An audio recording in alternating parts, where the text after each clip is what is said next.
Upon a time, there lived a very beautiful maiden called Omaninma. She lived with her parents in a small village called Luseni. Omanima was the only child of her parents, and she was born after a very long time of child seeking for both parents. When she was born, it was a surprise to them because they never believed they would one day have a child, so they doted on her. She was their world, and they treated her carefully like a doll. Omanima, as a baby, was very lovely, and everyone thought the couple very lucky and fortunate to have her as their child after more than 30 years of marriage. But Omanima was from the marine world, and her parents did not know. When she turned 18, suitors started coming for her hand in marriage. As soon as that started happening, Omanima began to see the other side of things.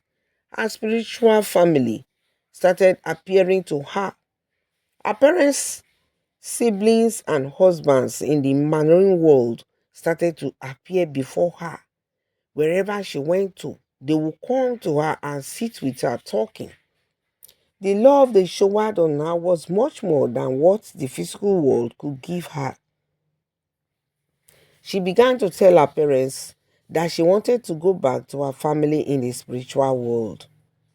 Her parents sought traditionalists to help them overcome it all. But despite all they told them to do, Omanima kept on saying she wanted to die and go back to her family in the other world. One day, the family decided that she should marry, and she should marry the heir to the throne of Luceni Kingdom, Prince Aziza. The marriage was done quickly and she went to live in the palace. They thought that would help, but it was not so. In the palace, she started to hear her spiritual families calling her, her spiritual friends. They would call her while she was sitting down and she would be crying that she wanted to go back to her spiritual people. The prince, her husband, tried to give her all she wanted. Everything she said he would want to give because he loved her so much because of her beauty. But despite everything, she kept on crying. She became pregnant in the second month of marriage and it worsened everything. One day, Omanima called her parents and husband and told them that as soon as she gave birth, she was going to go back. She would die and go back. She said that she loved her spiritual family more than the physical one, and she was going to give birth to the baby to console them so that by the time she left them, they will have something of her to remember. Hmm. When her parents heard all this, they were not happy at all. The only child they had was threatening to leave them. Imagine that. They kept on going from place to place.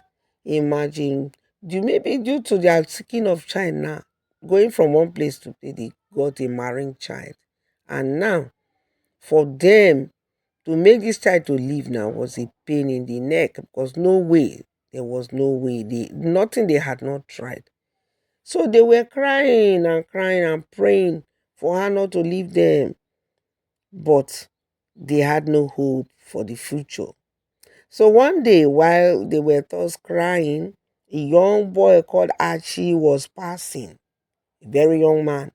And I heard it all. He stopped by and told the couple not to cry. On the day she will give birth, sir, ma, call me and I will wipe away your tears, he told the couple. So they looked at him, this little boy, but at least it gave them a little hope. But they were not sure because there was nothing they had not tried.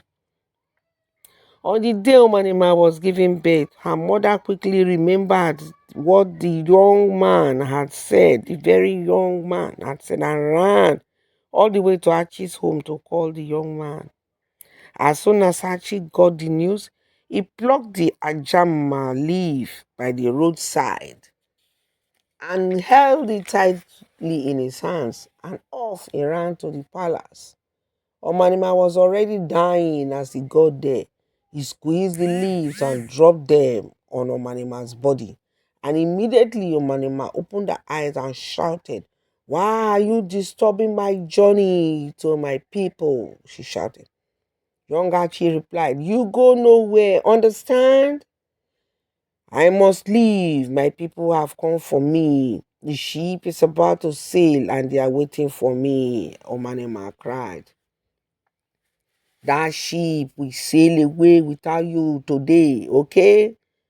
The young man Archie said, "You can't come to this world as the only child of this couple to hurt them. Why did you come in the first place?" he asked Omanima. Omanima was crying. "Please let me go," she shouted. "Please let me go. My people are here. Today you will know power surpasses powers." The young man Archie replied. Suddenly there was a great loud noise and heavy rain started to fall as a realization dawned.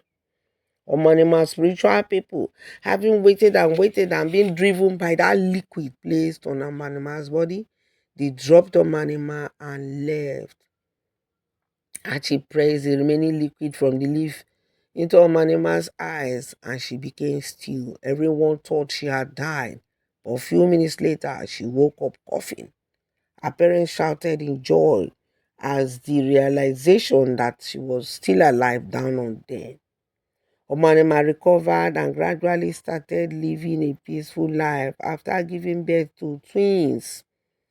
The king and the prince compensated young Archie appropriately, and Omanema's parents began to enjoy the joy of parenthood. Omanema's twin babies were as lovely as their mother and they were all loved. That's the end of that story. Stay tuned for the next one and please like, subscribe and don't forget to share the videos. Thanks for watching.